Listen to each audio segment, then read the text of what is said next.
The most dangerous spy in American history never worked for the CIA.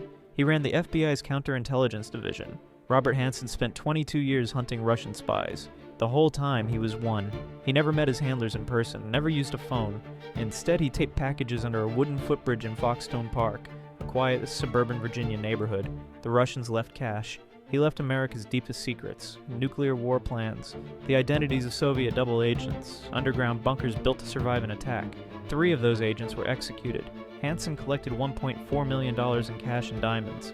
His family went to Catholic Mass every Sunday. His colleagues trusted him completely. When the FBI finally suspected a mole, they assigned Hanssen to investigate the leaks. He investigated himself.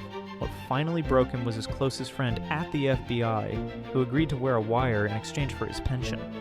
In 2001, agents arrested him mid-drop at Foxstone Park.